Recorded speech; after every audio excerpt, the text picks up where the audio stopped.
샬롬! 말씀 묵상의 자리에 올라오신 사랑하는 교회 여러분, 주님의 평강이 오늘 저와 여러분들의 삶의 모든 자리 가득 임하기를 축복합니다. 아브라함의 장막에 3명의 손님이 찾아왔습니다. 히브리서 13장에서는 이들을 천사들이라고 말하죠.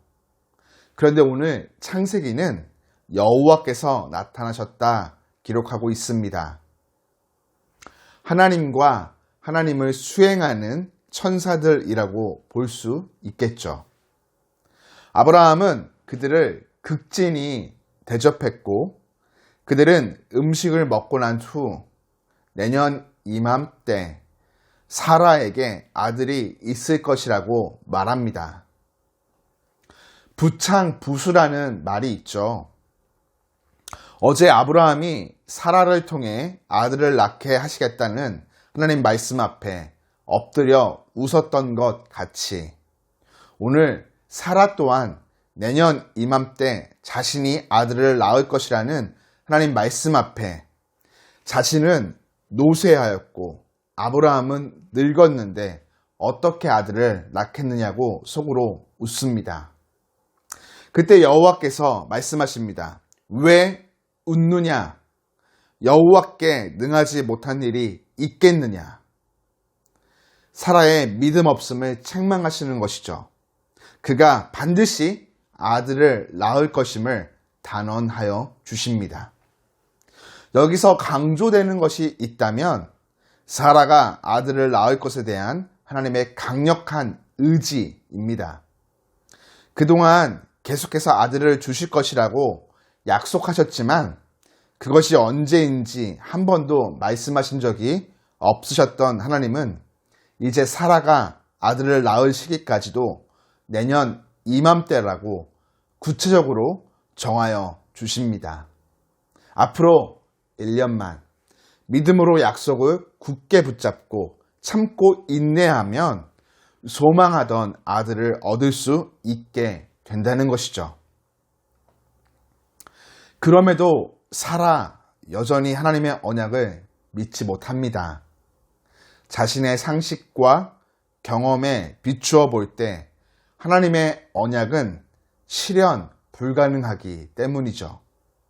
자신은 이미 폐경이 되었고 아브라함도 남성으로서 기능을 할 수 없었기에 생물학적으로 결코 자녀를 가질 수 없는 상태였던 것이죠.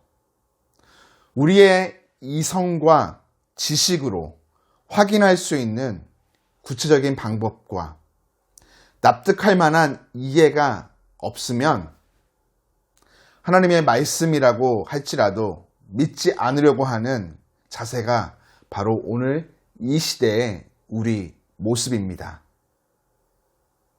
언약의 실체이신 예수님께서 이 땅에 오셨을 때에도 세상은 나사렛에서 무슨 선한 것이 날 수 있겠느냐 비웃었습니다.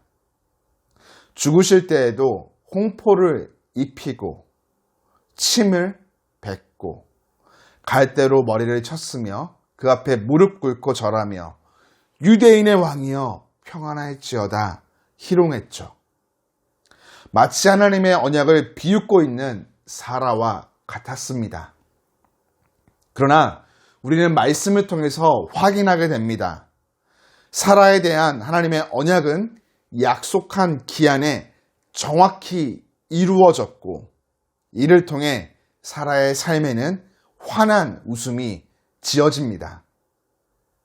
그리고 언약의 실체이신 예수님을 통해 이 땅에는 구원의 길이 활짝 열렸으며 이를 통해 어둠 가운데 소망 없이 살던 우리의 삶에 기쁘게 웃을 수 있는 은혜가 임하게 됩니다. 사랑하는 교회 여러분, 이성과 지식, 세상 문화와 과학이 말씀을 앞서가는 이 시대, 우리만큼은 그 시류 가운데 휩쓸려 가지 맙시다. 하나님 앞에서 그리스도인, 성도라는 이름으로 불리움에 부끄럽지 않도록 믿음을 붙잡고 살아갑시다.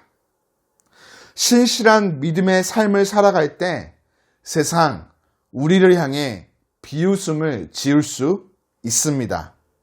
그러나 끝에는 성경이 말하고 있듯 믿음을 붙잡고 걸어간 우리가 하나님 앞에서 진정 기쁨의 찬가를 부르게 될 것입니다. 오늘도 이를 기억하며 삶의 아주 작은 것에서부터 믿음으로 살아내는 우리 모두가 되기를 주님의 이름으로 축복합니다.